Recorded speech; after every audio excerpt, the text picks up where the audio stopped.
ہمیں ہر بال کے بدلے میں اللہ نے ایک نیکی دے دی. یہ کون سی خوشی ہے؟ روحانی خوشی. یہ بھی خوشی ہے. مسلمان اس میں بھی خوش ہوتا ہے، یار اللہ نے اتنا ثواب کا کام کروا لیا ہم سے. نمبر 2، گوشت انسان کی خوراک میں سب سے لذیذ ترین خوراک ہے.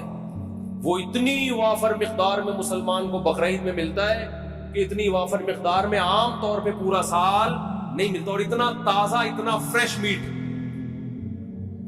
اتنا بہترین. اور اس میں کمال کی بات یہ کہ اس گوشت کی نسبت کس کی طرف ہے؟ اللہ کھلا رہا ہے. ہٹو بچوں، اللہ تو دال بھی کھلائے، دیکھو پورے سال بھی اللہ ہی کھلاتا ہے. نسبت اپنی طرف نہیں کرتا کہ یہ میری طرف سے الگ سے دعوت ہے، یہ میری طرف سے الگ سے کیا ہے؟ ضیافت. اس لیے کہ یہ تو اللہ نے رزق تو سب کو دینا ہے. لیکن بقرعید میں اللہ نے روزے رکھنے کو حرام کر دیا.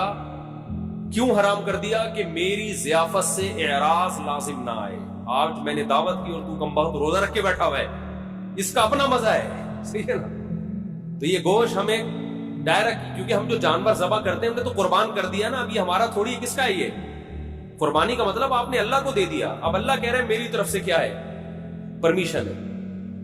تبھی جب اللہ پرمیشن نہیں دیتا تو ہم نہیں کھاتے. حج میں دم کے طور پر جو جانور ذبح ہوتا ہے اس کا گوشت آپ نہیں کھا سکتے، لیکن جو شکرانے کا جانور ہے اس کا گوشت کھا سکتے ہو. اللہ کہتے ہیں شکرانے کا ہے تو کھاؤ، تمہیں میری طرف سے اجازت ہے. تو بڑی خوشی ہوتی ہے گوشت بھی، اور گوشت کی نسبت کس کی طرف ہے؟ اللہ کی طرف. تو یہ مسلمانوں کے جو تہوار ہے نا، یہ سچی مچی کی خوشیاں ہیں. اور کمال کی بات، جو ہٹو بچوں قسم کی بات ہے، دنیا میں جتنے مذہب کے تہوار ہوتے ہیں سب میں بے حیائی کا عنصر کوٹ کوٹ کے بھرا ہوا ہوتا ہے. شرابیں چلتی ہیں، زنا ہوتے ہیں. مسلمانوں کے تہوار میں نہ شراب ہے اور نہ بولو زنا، بلکہ عبادت سے شروع ہوتے ہیں. عید صبح شروع ہوتی ہے کس سے؟ نماز سے. نماز سے شروع ہوتی ہے. پھر ایک سنت کو زندہ کیا جاتا ہے حضرت ابراہیم کی. تو سنت میں بے حیائی تو نہیں ہوگی نا، وہ تو دعائیں پڑھ کے ہوگی. قربانی کے ذبح کے وقت دعائیں پڑھی جاتی ہیں، الحمدللہ عیاشی نہیں کی جاتی. تو مذہب بھی ہے، لطف بھی ہے، روحانیت بھی ہے، اور کیا چاہیے بھیا؟ تو اس لیے نبی صلی اللہ علیہ وسلم نے فرمایا اب ہمیں کوئی عید منانے کی ضرورت نہیں، اللہ نے ہمیں خود سے 2 عیدیں دے دی ہیں. تو اب ہم کوئی اور تہوار نہیں منا سکتے. اللہ نے ہمیں، ہر قوم کی ایک عید ہوتی ہے، ہماری کتنی ہے؟ 2، اور دونوں ہٹو بچوں ہیں، دونوں ہٹو بچوں. تو بچوں کو بھی جو ہے نا زیادہ ہٹو نہ کیا کریں. ہٹو بچوں جانور کے پاس جانے دیں ان کا. آپ نے تو زندگی خشکی میں گزار دی، نہ دمبا پالا، نہ بکرا پالا، نہ گائے پالی، پرسنالٹی میں ہی لگے رہے، 3 پیس سوٹ اور ٹائی میں مصنوعی زندگی گزار کے برباد کر دی اپنے آپ کو. بچوں کو تھوڑا سا انجوائے کر لینا، سمجھتے ہو؟ اور بچے پیدا کرو گے تو انجوائے کریں گے. وہ ایک آدھ بچہ انجوائے نہیں کرتا، ایک آدھ بچے کو بچہ نہیں کہتے، اس کو تو ایک کہتے ہیں ایک اتفاق سے، گورنمنٹ کے نظریے کے تحت ہو گیا. ٹھیک ہے نا؟ تو بچے تو گھر میں بھرے ہوئے ہوتے ہیں، بہن بھائی ہو کثرت سے، وہ خوش ہوتے ہیں، ایک دوسرے کو باتیں سناتے ہیں. وہ اس کا دمبا دیکھا، ہم تو بچپن میں اتنا انجوائے کرتے تھے اپنے کزنوں کے ساتھ، بہن بھائیوں کے ساتھ. اب ہے اس کا بچڑا دیکھا بالکل پخروٹ قسم کا پھیل آیا ہے.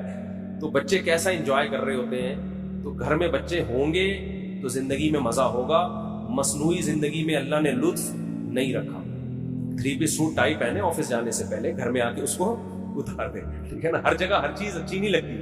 تو جانور پالے، اس میں تواضع ہے، اس میں عاجزی ہے، اس میں انکساری ہے، اور ڈپریشن سے بھی آپ باہر نکلو. یہ تکبر انسان کی کھوپڑی کو خراب کرتا ہے. سمجھ رہے ہو؟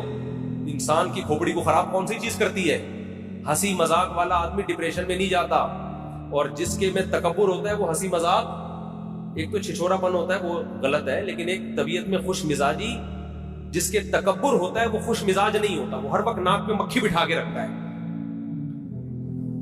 میں کہنے والا تھا ہمارے ایک جاننے والے تھے، مگر میں یہ نہیں کہہ رہا کیونکہ وہ سمجھ جائیں گے میرے بارے میں بات ہو رہی. ہمارے کوئی جاننے والے نہیں تھے، ان کی بات میں کر رہا ہوں. ایک صاحب جن کو میں بالکل بھی نہیں جانتا، ان کی بات میں کر رہا ہوں. وہ جب بھی اپنے سسرال جاتے تھے نا، پرانی بات ہے، سسرال والے ایک عذاب میں آ جاتے تھے. چونکہ وہ میرے جاننے والے نہیں تھے، ان کے سسرال والے، انہوں نے مجھے بتایا. اپنے جاننے والوں سے تو یہ باتیں شیئر نہیں کرتا نا انسان. انہوں نے مجھے بتایا کہ یہ داماد ہمارا جب بھی گھر میں آتا ہے عذاب جان ہے ہمارے لیے. میں نے کہا کیوں؟ کہہ رہے جب بھی آئے گا فسادی عورتیں، ہر عورت فسادی نہیں ہوتی پہلے بتا دوں، فسادی عورتوں کی طرح بیٹھ کے نا لگائی بجھائی شروع کر. مجھے کسی نے چائے کا نہیں پوچھا، میں یہاں بیٹھا ہوں گھنٹے سے کوئی پانی کا نہیں پوچھ رہا. سمجھ رہے ہو؟ اچھا اپنی تعریفیں کرنی نہیں چاہیے لیکن اب کر دوں. میرا سسرال میں، میرا تو ہول سیل کے حساب سے سسرال ہے، کسی بھی سسرال میں جاؤ پانی کا پوچھیں نہ پوچھیں ہماری صحت پہ کوئی فرق نہیں پڑتا. اللہ کا شکر ہے ہم نے ہمارا اسٹائل اسی قسم کا. کھانے کا پوچھ لیں آپ کی مرضی، نہیں پوچھیں کوئی مسئلہ نہیں. میں ان چیزوں پہ کبھی میں نہیں کہہ رہا کہ میں بہت نیک ہوں، لیکن میرا مزاج ہے کہ ان چیزوں پہ کبھی ناک منہ بنتا نہیں. تو بیٹھ گئے پوچھ لو آپ کی مرضی، نہیں پوچھو تو بھی ٹھیک ہے، بھوکے تھوڑی مریں گے، باہر جا کے کھا لیں گے. بھائی میں خود ہی پوچھ لیتا ہوں، کچھ پکا ہوا ہے تو لے آؤ بھائی، بھوک لگ رہی ہے، خود ہی پوچھ لے یار، اس میں کیا ہے. تو وہ جو ہمارے جاننے والے نہیں تھے وہ کیا کرتے تھے جب گھر میں جاتے تھے، یہ سمجھ رہے ہیں نا جاننے والے نہیں تھے کیوں کہہ رہا ہوں، وہ سمجھ نہ جائے، وہ بولے گا تو میری باتیں ممبر پہ بیٹھ کے بتا رہے لوگ، تو جاننے والے نہیں تھے. میں کہہ سکوں گا بھائی میں تو آپ کو جانتا ہوں تو آپ کی بات تو ہو ہی نہیں رہی. تو ان کا اسٹائل، اور یہ بہت سے داماد اس قسم کے مارکیٹ میں آج بھی موجود ہیں، اپنے بھی خود بھی ڈپریشن میں، دوسروں کو بھی ٹینشن میں. تو وہ کیا ہے کہ جب گھر میں جاؤ تو مجھے پوچھا کیوں نہیں، مجھے چائے کا کیوں نہیں پوچھا، میں کب سے آ کے بیٹھا ہوا ہوں، مجھے کھانے کا نہیں پوچھا. پھر ایک دن وہی جو میرے جاننے والے نہیں تھے، میری ایک دفعہ اور شادی ہو رہی تھی، تو میں نے ان کو دعوت دے دی کہ آپ بھی آئیں ولیمے میں. انہوں نے کہا ہم اس طرح نہیں، ہمیں پراپر کارڈ چاہیے، یہ طریقہ نہیں ہوتا کسی کو بلانے کا، فون کرو آ جانا. پراپر کیا ہوتا ہے مجھے سمجھا رہے تھے. پراپر یار وہ سمجھ نہ جائے یار بھائی، ان کے علاوہ کی بات کر رہا ہوں میں، لیکن پرانا قصہ انشاءاللہ نہیں سمجھیں گے وہ. تو مجھے کہنے لگے کہ مجھے کیا چاہیے، کارڈ چاہیے. میں نے کہا آنا ہے آ جاؤ. سب کو ہم نے اسی طرح دعوت دی، فون کیا آ جا بھائی. کہہ رہے نہیں یہ کوئی طریقہ نہیں ہوتا. ظاہر ہے اچھے لوگوں میں یہ سمجھا جاتا ہے نا، کہ خاندانی لوگوں میں یہ سمجھا جاتا ہے کہ پراپر طریقے سے آپ. ابے میں نے کہا ہم نے جس نے ایک زندگی میں کرنی ہے اس کے یہ چوچلے ہوتے ہیں کہ بیٹھ کے کارڈ چھاپ رہے ہیں، متمنی ہے شرکت، اور وہ جو لکھا ہوتا ہے نا نور چشمی، اس طرح کے وہ کرتے ہیں جن کی زندگی میں ایک. جب اتنی ساری شادیاں کرنی ہوتی ہیں، اتنا ٹائم نہیں ہے کہ کارڈ میں انگلش میں الگ، فارسی میں الگ، نور چشمی متمنی ہے شرکت، اور چشمے برا کے پتہ نہیں کیا کیا لکھا ہوتا ہے نیچے، چشمے برا. ہاں وہ انوائٹ، میری طرف سے تو انوائٹ میں خود ہی کر رہا ہوں، کوئی ہے ہی نہیں. پہلی میں سب لوگ آتے ہیں آپ کے خاندان والے انوائٹ کر کے، کہتے ہیں ہمارا بھی. دوسری میں کارڈ چھاپو گے بھی کوئی نام نہیں لکھوائے گا، بولے گا خود ہی کر رہا ہے، خود ہی پکڑا جائے گا، خود ہی پٹے گا. اپنی طرف سے انوائٹ کرنا، بھائی بھی کہتے گا میں ذمہ دار، یہ نور چشمی میں صرف اپنا نام ڈال، ٹھیک ہے نا، چشمے برا میں صرف اپنا نام ڈال. کسی اور کا ڈالا نا وہ کہے گا شادی تو کر رہا ہے مروا میں رہا ہے، تو میں کیا کارڈ چھاپتا بھائی. ایسے ہی دعوت ہوگی، فون پہ آنا ہے آ جاؤ بھائی، اپنی ذمہ داری پہ. کچھ بھی ہو، پولیس بھی آ سکتی ہے عین ولیمے کے دوران. تو اس میں کون اتنا، ہمارے پاس اتنا ٹائم تھوڑی ہے ان فضول کاموں کے لیے یار. ہم تو نکاح کا پیغام بھیجا، ہاں ہو گئی شادی کرو، نہیں ہے ٹائم. تو میں نے تو آپ کو تیسری شادی کا قصہ سنایا تھا کہ انہوں نے 6 مہینے کا ٹائم مانگا. میں نے کہا 6 مہینے میں میری کہیں نہیں ہوئی تو دوبارہ ٹرائی کروں گا. ہو گئی تو میں کوئی 6 مہینے تک اپنے آپ کو باؤنڈ نہیں کر سکتا، اتنا ٹائم نہیں ہے. تو اب ہم ان کو کارڈ چھاپیں، ان کو انوائٹ کریں. شکر کرو بھائی مولوی صاحب تمہیں دعوت دے رہا ہے آ جاؤ یار. تو وہ کہنے لگے نہیں ہم اس طرح نہیں آتے. میں نے کہا بھائی میں نے آپ سے ریکویسٹ کی آ جائیں گے تو خوشی ہوگی، نہیں آئیں گے تو آپ کی مرضی. آپ پھر بھی گئے الحمدللہ. کھانا کوئی بھی نہیں چھوڑتا چاہے کتنا ہی غصے. تو اب بعض لوگ نا ناک پہ مکھی بٹھا کے رکھتے ہیں، گھر میں آئیں گے تو مجھے پوچھا کیوں نہیں، مجھے چائے کا نہیں پوچھا، مجھے کھانے. بیوی کو عذاب میں ڈالا ہوا ہے انہوں نے. یار نہ دوسرے کو ٹینشن دو نہ خود ٹینشن. بیسک حقوق پہ کمپرومائز مت کرو. گھر میں آتے ہیں بیوی کو تنگ کر کے رکھا ہوا ہے، مجھے بیگم نے پوچھا نہیں چائے کا، میں آیا ہوں مجھے پانی کا نہیں پوچھا. ابے جا کے خود پی لے، فریج سے نکال پی لے، کیا مر جائے گا کیا؟ وہ تیری وجہ سے آ کے گھر میں بیٹھ گئی بہت ہے بس، ٹھیک ہے نا. بیسک حقوق یہ ہے کہ وہ آپ کی مرضی کے بغیر گھر سے باہر نہ نکلے، آپ کے علاوہ اس کے کسی سے تعلقات نہ ہو. آپ کی پرمیشن کے پتہ چلا وسیم بھائی سے بھی دوستی، ستار بھائی سے، یہ غلط ہے. یہ بیسک کام تمہارے بچوں کو پال رہی ہے نا، اس کو عیدی سینٹر میں جمع نہیں کرا رہے. پھر یہ کیا چھچوڑ پنا آ کے مجھے پانی کا نہیں پوچھا تو مجھے یہ وہ فسادی لوگوں کے کام ہوتے ہیں، ٹھیک ہے، گھٹیا سوچ والوں. سمجھ میں نہیں آ رہی تو رہنے دو. ہاں آپ تھکے ہوئے تھے، آپ نے پانی مانگا پھر بھی نہیں پلا رہی، اور آپ تھکے ہوئے بھی ہو اور آپ سے اٹھا بھی نہیں جا رہا، پولیس بھی نہیں اٹھا پا رہی آپ کو، پھر بھی اگر نہ کرے تو پھر انسان کا غصہ بنتا ہے کہ بیگم میں اتنا بھی یار نہیں، میں تھکا ہوا آیا ہوں، بیٹھ گیا ہوں، میں بول رہا ہوں منہ سے پانی بوتل سے پلاؤ، کہہ رہی خود ہی پی لو. تو یہ پھر کبھی کبھار تو چلتا ہے لیکن ہمیشہ ایسے نہیں ہوتا. تو ناک پہ مکھی بٹھانے والا آدمی، متکبر آدمی، جس کو ہر وقت یہ ہو کہ مجھے کیوں نہیں پوچھا جا رہا، تو اس کو لوگ پوچھیں گے بھی تو یہ خوش نہیں ہوگا. تکبر سے, برین ہیمریج سے مرے گا یہ کمبخت, ٹینشن سے مرے گا. متواضع آدمی کی صحت اچھی ہوتی ہے, اس کا دماغ کیا ہوتا ہے, فریش. پوچھ لو ٹھیک ہے, نہیں پوچھو تمہارا ہیڈیک ہے. صحیح ہے. ہم تو ماں باپ کو کہتے ہیں بچوں کے بارے میں بھی یہی اصول رکھو. آج کل کی اولادوں سے خدمتوں کی توقع مت رکھو. یہ نئی 15ویں صدی کے بچے اسکولوں میں پتہ نہیں کیا کیا سیکھ رہے ہیں. کرنل نے مجھے بتایا کہ میں نے اپنی بیٹی سے کہا کہ پانی لے آ, انگلش میں اس نے کہا کہ جو کام انسان خود کر سکتا ہے وہ دوسروں سے نہیں کروانا چاہیے. باپ کی تو کھوپڑی گھومے گی نا. وہ کرنل صاحب سوچتے ہوں گے یار میں میدان جنگ میں کھڑا ہو کر ایک 40 سال کے فوجی کو جب یہ آرڈر دیتا ہوں کہ جنگ میں چھلانگ لگا, وہ کبھی نہیں کہتا. وہ میرے آرڈر کو مانے گا اور آگ میں کود جائے گا وہ. اور اپنی اولاد اور بیٹی, 12 سال کی بیٹی کو میں کہہ رہا ہوں پانی پلا, وہ کہہ رہی ہے جو فلسفے یاد کیے میں کہہ رہا, میں نے کہا سب سے پہلے اس کو اسکول سے نکالو, کیونکہ یہ اسکول کیا کر رہا ہے, یہ جو لبرل اسکول ہے نا, ایجوکیشن مل رہی ہے, تہذیب برباد. تو جو نئی نسل اس قسم کی پیدا ہو رہی ہو تو آپ خام خواہ میں اس سے امیدیں لگا کر میرا بچہ میرے قدموں میں جنت تلاش کرے گا, میرا بچہ بڑھاپے میں میرا سہارا بنے گا, بن جائے, اس کا اپنی قسمت ہے. وہ اگر خوش قسمت ہوگا تو آپ کی خدمت کرے گا, بد قسمت ہوگا تو نہیں کرے گا. آپ امیدیں نہ لگائیں. آپ اپنی طرف سے تربیت کی کوشش, اپنی طرف سے تعلیم, اپنی طرف سے اس کے سارے حقوق ادا کریں. اپنا معاملہ کس پہ چھوڑ دیں, اللہ. کوئی امیدیں لگانے کی ضرورت نہیں ہے. اخپل طریقے سے زندگی گزارو بس. آپ بیوی کے حقوق ادا کرو, اللہ کا حکم ہے. بچوں کے حقوق ادا کرو, اللہ کا حکم. اللہ سے مانگو. وہ انسان کے بچے ہوں گے کہ آپ کی خدمت کریں گے, عقل ہوگی, شعور ہوگا, آپ کی خدمت کریں گے. اور خوش قسمت ہوں گے اگر آپ کی خدمت کی انہوں نے. بد قسمت ہوں گے تو خدمت نہیں کریں گے, خود ہی بھگتیں گے. ماں باپ کی نافرمانی کا عذاب دنیا میں لازمی ملتا ہے. جس نے اپنے ماں باپ کو ستایا ہے نا تو یہ دنیا میں بھی نہیں پنپ پاتا. وہ مشہور واقعہ ہے نا, ایک آدمی کا بچہ اس کو اٹھا کے بوڑھے باپ کو کچرے میں پھینکنے کے لیے جا رہا تھا, تو باپ نے بولا تھوڑا آگے پھینکو, تیرے دادا کو میں نے وہیں پھینکا تھا. تو مکافات عمل ہے. جو اپنے والدین کی خدمت نہیں کرے گا, دیکھو انگریز اپنے والدین کو اولڈ ہاؤس میں کیوں جمع کراتے ہیں, اس لیے کہ ان کے والدین نے اپنے والدین کو کہاں جمع کرایا ہوتا ہے, اولڈ ہاؤس. مکافات عمل اللہ انگریزوں کو دنیا میں دکھاتا ہے کہ تو نے اپنے باپ کو کون سا پالا تھا.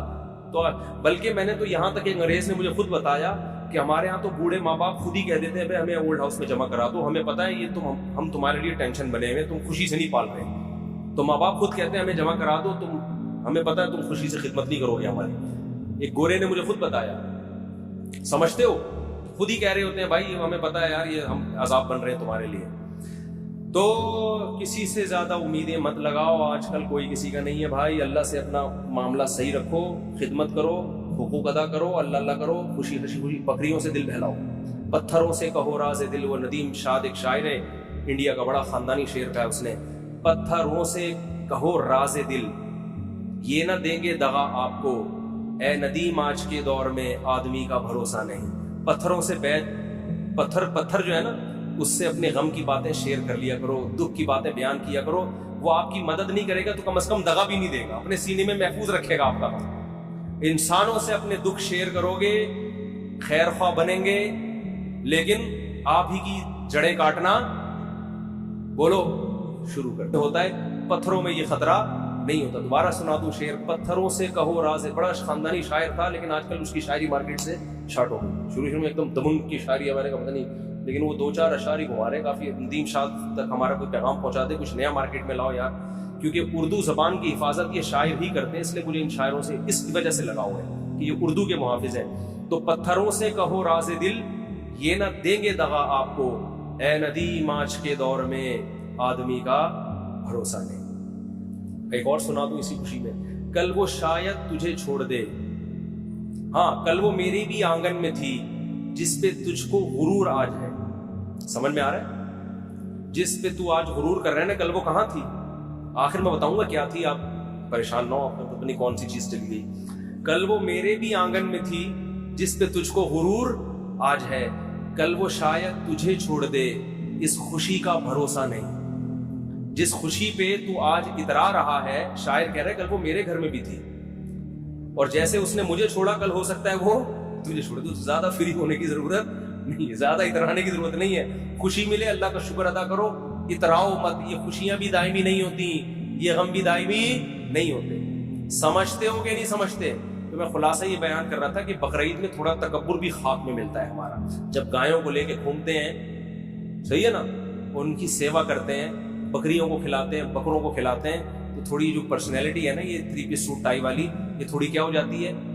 دیکھو اللہ تعالیٰ ہمیں انسان کا بچہ بنانے کے لیے حج کرواتے ہیں, اور حج میں ہوتا کیا ہے آپ دیکھو, اتنی ہم نے قربانی دی, 10-15 لاکھ روپے خرچ کر کے بیت اللہ گئے, وہاں ہم نے بیت اللہ کا طواف کیا, لاکھوں روپے خرچ کیے, کنکریاں ماری, 40 دن کی ٹینشن کے بعد ہونا یہ چاہیے تھا کہ اللہ تعالیٰ ہمیں 3 پیس سوٹ پہنا کے واپس بھیج دے.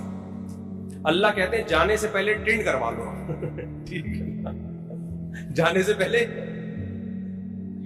جب تک ٹینڈ نہیں ہوگی, یہ جو 2 چادریں باندھی ہوئی ہے نا, یہ کھولنے کی اجازت. یعنی ان چادروں سے بھی ٹینشن میں آتا ہے نا, 3 پیس سوٹ ٹائی پہننے والا وہ 2 چادروں میں گھوم رہا ہے, اس کی تو پرسنالٹی کی ایسی کی تیسی ہو گئی. کیا خیال ہے؟ جو ہر وقت کالر کلف میں گھومتا ہے اور ہر وقت مکھی بھی نہیں بیٹھنے دیتا, وہ 40 دن یا 10-15 دن یا 5 دن بھی ملا کے لگا لو, اتنی گرمی, اتنی دھول مٹی میں, میلا کچھ ایلا, 2 چادروں میں کتنی ٹینشن ہے. تو پرسنالٹی کی تو ایسی کی تیسی ہو گئی. اور واپسی پہ اللہ کہتے ہیں, اب انسان کہتے ہیں اللہ یہ چادریں اتار کے میں آتا ہوں دوبارہ اپنی پینٹ پہ, اور اللہ کہتے ہیں آ جا, لیکن ٹینڈ ایک دفعہ کرا لیں. کیا خیال ہے؟ تو یہ بھی ٹریننگ ہے, تربیت ہے. زیادہ شو بازی کے چکر میں مت پڑو, انسان رہو. تکبر اللہ ختم کراتے ہیں ہمارا, سمجھتے ہو؟ خوش رہتا ہے آدمی. تو خوش رہنے کا ایک بہت بڑا نسخہ ہے, تکبر ختم کر لو. گھروں میں جا کے یہ نہ پوچھا کرو مجھے پوچھا کیوں نہیں, میں گھنٹے سے بیٹھا ہوا ہوں, کیا عذاب بنایا ہوا ہے, پانی کا نہیں پوچھا, چائے کا نہیں پوچھا. ہاں ہوٹل میں بعض دفعہ انسان کو غصہ آتا ہے, آگے بس نکل رہی ہے اور وہ ہوٹل والا پوچھ رہا ہے, تو پھر جا کے انسان وہ تکبر کی وجہ سے نہیں, وہ ٹائم بچانے کی وجہ سے ہوتا ہے. سمجھتے ہو؟ تو گھر میں بیوی چائے کا پوچھ لے, اچھی بات ہے, نہیں پوچھے خود ہی بنا کے پی جاؤ, یہ شکر ادا کرو. ٹینشن نہیں دے رہی, بس خوشیاں نہ دے, کوئی مسئلہ نہیں ہے, ٹینشن نہ دے, بس یہ بہت. ٹینشن والی فری بیوی کسی کو مل جائے تو بس سمجھو خوشیاں ہی خوشیاں. آج کل مسئلہ یہ ہے کہ نہ صرف یہ کہ خوشی نہیں دے رہی ہوتی, الٹا ٹینشن دے رہی ہوتی ہے. بعض خواتین جو بیان نہیں سن رہی, تو اگر آپ کی بیوی ٹینشن نہیں دے رہی, بہت. کسی نے میرے بارے میں تبصرہ کیا کہ ان کے اتنے گھر ہیں اور ناشتہ انڈا موڑ پہ کرتے ہیں, طنز کیا نا. تو میں نے کہا میرا گھر میں اللہ کا شکر ہے ناشتہ مجھے ملتا ہے, تو مجھے وہ پراٹھے اچھے لگتے ہیں باہر کے, وہ گھر میں بن نہیں سکتے, وہ اس لیے کھا رہا ہوں. تو فسادی لوگ ہیں, کچھ بھی کرتے رہتے ہیں. بیٹھ یوں بھی تو کر سکتے تھے, اتنے اچھے ہیں کہ ناشتے کی ٹینشن بھی گھر والوں کو نہیں دی انہوں نے, ناشتے کی ٹینشن بھی گھر والوں کو نہیں دی, اتنے اچھے ہیں. یہ بھی تو کہہ سکتے تھے نا, لیکن ناشتہ گھر والے بنا کے رکھتے ہیں الحمدللہ. میں مجھے ویسے ہی بچپن سے وہ عادت پڑ گئی ہے. شاہ فیصل کالونی ہماری پھپھو رہتی تھی, وہاں جاتے تھے تو ہمارے وہ کزن ہیں, وہ ہوٹل کے پراٹھے لے آتے تھے, وہاں سے جو چسکا لگا ہے مجھے لگ رہا ہے دنیا چھوٹ جائے گی, پراٹھا نہیں چھوٹے, مزہ اس میں ایسا آ گیا. خیر, تو کیا بات کر رہا تھا, قربانی کے مسائل بیان کر رہا تھا میں کہ اس میں تواضع بھی ہے, عاجزی بھی پیدا ہوتی ہے, صحیح ہے نا. تو یہ 7 حصے کر دیا کرو, کلیجی ملا دیا کرو اس میں. اور کچھ مسائل ہیں قصائی کے.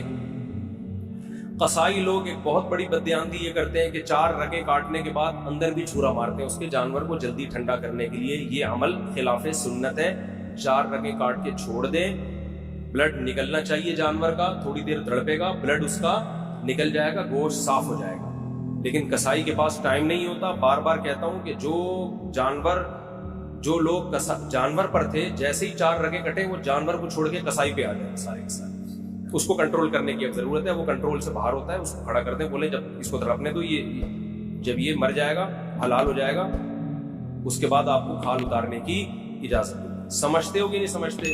ایک اہم مسئلہ یہ بھی ہے کہ جانور جب ذبح ہو رہا ہوتا ہے, کٹ رہا ہوتا ہے, تو لوگ اس کو ایک انٹرٹینمنٹ کا سما بنایا ہوا ہوتا ہے. یہ بالکل غلط ہے. چیخو پکار, شور شرابہ, یہ عبادت کا عمل ہے, عبادت کے طریقے پر ہونا چاہیے.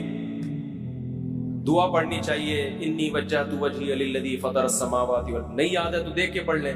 دعا کے بغیر بھی قربانی ہو جاتی ہے, لیکن عبادت کا موقع ہے, ذکر اذکار ہونا چاہیے, تکبیر ہونی چاہیے.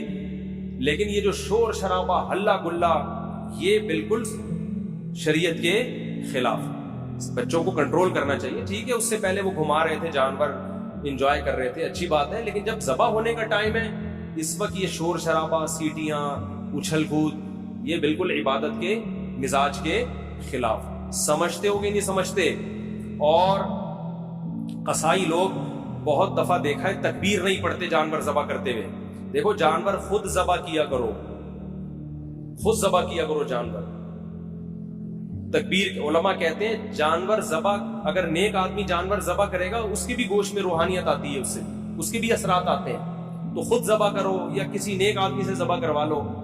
قصائی لوگ بہت سے اچھے بھی ہیں لیکن بہت سے ان میں پان گٹکے والے بھی ہوتے ہیں، اللہ کا نام ہی نہیں لے رہے ہوتے ہیں، نماز نہیں پڑھتے کبھی، تو وہ اللہ کا نام نہیں لیتے. تو وہاں پر آپ زور زور سے تکبیر پڑھو. قصائی کو بھی بولے بھائی تو گٹکا پھینک دے تھوڑی دیر کے لیے، منہ سے تکبیر نکال. جان کر اگر کوئی اللہ اکبر پڑھنا چھوڑ دے تو جانور کیا ہو جائے گا؟ حرام ہو جائے گا. سمجھتے ہو؟ تو اس کو بولو گٹکا پھینک یا اللہ. مرغی ذبح کرنے والے بھی بہت دفعہ دیکھا ہے نہیں ذبح کرتے چلے جا رہے ہیں. بھائی منہ سے زور سے بول اللہ اکبر، بسم اللہ اللہ اکبر. تو مرغیوں والوں کو بھی ذرا پابند کیا کرے اس کا. یہ ایک مسئلہ ہے. ایک اہم مسئلہ یہ ہے کہ قصائی لوگ جانور ذبح کرنے کے بعد، حصے لگانے کے بعد پٹ کا گوشت نکال کے کیا کر دیتے ہیں؟ اور اتنا گوشت وافر مقدار میں ہوتا ہے کہ لوگوں کو پتہ ہی نہیں چل رہا ہوتا کہ قصائی نے 6 مہینے کے لیے اپنی دکان میں بیچنے کے لیے گوشت اسٹاک کر لیا ہے. تو قصائی کو اس حرکت سے منع کریں. اسے بولیں یہ حصوں والا جانور ہے، سب کے حصے ہوں گے، آپ کو پیسے چاہیے زیادہ پیسے لے لو ہم سے. کھانا چاہیے کوئی بات نہیں، کلیجی پکے گی، جہاں سب کھائیں گے آپ بھی کھا لینا، گوشت کھا لینا ہمارے یہاں. یہ طریقہ غیر اخلاقی ہے. سمجھتے ہو کہ نہیں سمجھتے؟ جو گوشت اتنا نکال کے الگ کر رہے ہوتے ہیں، ان سے بولو پیسے زیادہ لے لو، یہ گوشت نہیں لو. اور کوئی مسئلہ کسی کے ذہن میں قربانی سے متعلق جلدی سے پوچھیں. ہے بھائی کیا؟ ہاں رات میں قربانی کر سکتے ہیں مگر مکروہ ہے، بہتر نہیں ہے دن میں قربانی، کیونکہ قربانی شاعر اسلام میں سے ہے اور اسلامی شاعر دن کی روشنی میں ہوتے ہیں. اسلام میں تہوار رات کو نہیں منائے جاتے. رات کو تہوار غیر مسلم مناتے ہیں. کرسمس رات کو شروع ہوتی ہے، اسلامی تہوار کب ہوتے ہیں؟ دن میں. اسی سے پتہ چلتا ہے کہ اسلام میں عید میلاد النبی نہیں ہے، کیونکہ وہ رات کو منائی جاتی ہے، بتیاں لگائی جاتی ہیں، جبکہ اسلام کی ساری عیدیں کب ہیں؟ دن کی روشنی میں ہوتی ہے. سمجھتا نہیں ہے نا بات کو. جب نہیں پڑھے گا رات کو تو کیسے سمجھے گا بات کو؟ کلیجی بھی حصے میں آتی ہے، 7 حصوں کی کلیجی کر دیں، تھوڑی سی بچا لیں آخر میں گوشت میں تقسیم کرنے کے لیے، اور 7 کلیجیوں میں تھوڑا تھوڑا گوشت ڈال دیں تاکہ کلیجی بھی کمی بیشی ہو تو وہ گوشت کے مقابلے میں ہو جائے. ارشاد. مرحومین کا، کئی مرحومین کا بھی ایک حصہ لے سکتے ہیں. نبی نے پوری امت کی طرف سے ایک حصہ کیا تو ایک مرحوم کی طرف سے بھی کر سکتے ہیں. اب علماء کا اس میں اختلاف ہے کہ آپ نے اگر ایک حصے میں سارے مرحومین کی نیت کر لی تو وہ گوشت، وہ ثواب ڈیوائیڈ ہوگا یا نہیں ہوگا. بعض کہتے ہیں ڈیوائیڈ نہیں ہوگا بلکہ سب کو پورا پورا ثواب ملے گا. وہ اس کی مثال آگ کی دیتے ہیں کہ ایک آگ ہے، آپ جتنے بھی اس سے چراغ روشن کرو اس آگ میں کمی نہیں ہوتی. لیکن بعض علماء اس کے قائل ہیں اور یہ بھی مضبوط قول ہے کہ وہ ڈیوائیڈ ہو جائے گا. سمجھتے ہو؟ وہ کیا ہو جائے گا؟ ڈیوائیڈ ہو جائے گا. 2 کی طرف سے کی تو آدھا ایک کو پہنچے گا، آدھا دوسرے کو. تو دونوں قول ہیں. سمجھتا نہیں ہے نا بات. تو بہتر ہے کہ والدین میں سے ہر ایک کے لیے الگ، کسی کے والدین مرحوم ہے تو ایک پورا پورا حصہ دونوں کی طرف سے ڈال. ارشاد. کچھ کہہ رہے تھے آپ؟ پوچھ لیں، پھر سارا دن فون بجتا رہتا ہے، پوچھتے رہتے ہیں. پائے کا کیوں بھی بتا رہا ہوں، پائے پکانے کا طریقہ بتا دو جی. ہاں بعض غیر مسلم قصائی بن کے گھوم رہے ہوتے ہیں تو اس کا بھی خیال کریں. مسلمان ہونا چاہیے. ہندو کا ذبیحہ حلال نہیں، اسی طرح مشرک کا ذبیحہ بھی حلال نہیں. کوئی اپنے آپ کو مسلمان کہتا ہے لیکن ختم نبوت کا منکر ہے، یا رسول اللہ صلی اللہ علیہ وسلم کو صاف لفظوں میں حاضر ناظر مشکل کشا کہتا ہے بغیر کسی تعویل کے، تو چاہے دیوبندی ہو، چاہے اہل حدیث ہو، چاہے بریلوی ہو، وہ تو مشرک ہے نا. نبی کو اعلی اطلاق مختار کل مانتا ہے کہ اللہ نے سارے اختیارات نبی کو بھی دے دیے ہیں، تو یہ تو شرک ہے کھلا ہوا. تو کوئی بھی مشرک چاہے دیوبندی ہو، چاہے اہل حدیث ہو، چاہے بریلوی، اس کا ذبیحہ حلال نہیں ہے. یہ امام مالک کا قول ہے، امام احمد بن حنبل اور امام شافعی کا، کہ ایک گھر میں ایک قربانی کافی ہے، پورے گھر والوں کی طرف سے ہو جاتی ہے. اور ان کی دلیل بعض اسلاف کے اقوال ہیں، بعض تابعی ہیں ان کے اقوال ہیں. امام ابو حنیفہ کا موقف یہ ہے کہ جو بھی صاحب نصاب ہے اس پر الگ سے قربانی واجب ہے، ایک قربانی سب کی طرف سے کافی نہیں ہے. اور امام ابو حنیفہ کے قول کو ہم دو وجہ سے فالو کرتے ہیں. ایک تو یہ کہ ہم امام حنیفہ کو برے صغیر میں ان کے فقہ کو فالو کیا جاتا ہے, ایک وجہ تو یہ. دوسرا, امام حنیفہ کا موقف اس بارے میں دلیل کے لحاظ سے بھی بہت مضبوط ہے. وہ اس لیے مضبوط ہے کہ حدیث میں آتا ہے من وجد سعة لأن يضحي فلم يضحي فلا يقربن مصلانا, کہ جس کے پاس گنجائش تھی قربانی کی اور اس نے نہیں کی قربانی, وہ ہماری عیدگاہ کے قریب بھی مت آئے. تو اس میں نبی نے مرد اور عورت کا فرق نہیں کیا, شوہر بیوی کا نہیں کیا, باپ بیٹے کا نہیں کیا, جس کے پاس بھی استطاعت ہے. سمجھتے ہو؟ نمبر 2, دوسری حدیث, دوسری بات کہ اسلام میں کوئی بھی عبادت ایسی نہیں ہے جو ایک کرے تو دوسری کی طرف سے کافی ہو جائے. تو قربانی بھی ایک عبادت ہے, تو اس میں یہ کیسے ہو سکتا ہے کہ ایک کرے تو دوسرے کی طرف سے کافی ہو جائے؟ عبادت تو ہر ایک پر الگ واجب ہوتی ہے نا.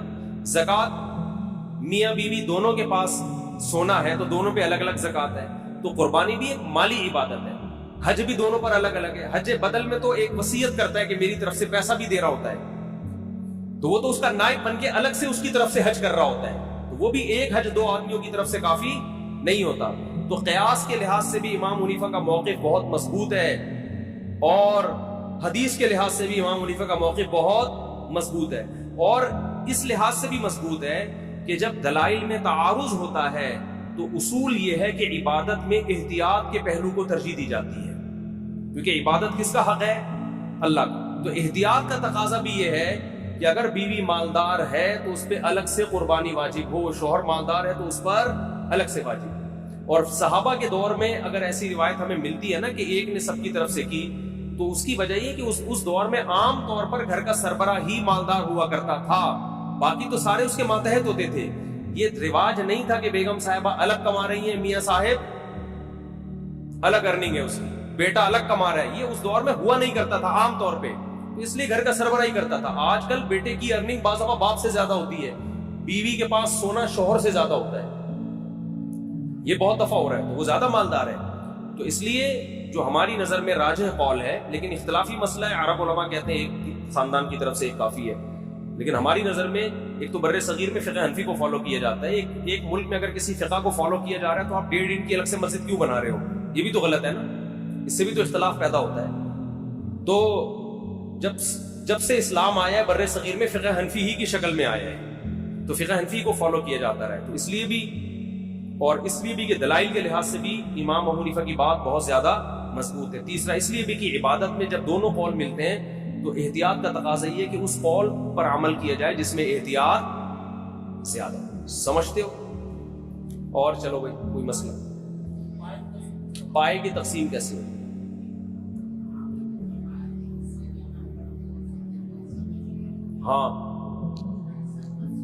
ہاں گوشت کا حصہ تقسیم. البتہ ایک ہی گائے اگر ایک گھر میں ہے نا, ایک گھر میں پوری گائے ہے, ایک ہی فریج میں ہے, وہ تو تقسیم ہو ہی نہیں رہی نا. بھائی 7 بندے تھے, اٹھا کے ایک فریزر میں ڈال دیا پورا بچڑا, تو وہ پھر نکال کے سب کھاتے رہے. وہاں تو تقسیم کا عمل ہو ہی نہیں رہا ہے. جہاں تقسیم کا عمل ہوگا تو 7 حصوں میں ڈیوائڈ کرنا پڑے گا, ہر حصے میں کلیجی ملا دیں تاکہ سود کے مسائل سے اجتناب ہو, جس پر میں تفصیل سے بات کر چکا ہوں. اور جی سیری ضائع ہو جاتی ہے, نہیں ہونی چاہیے. اچھا ایک جی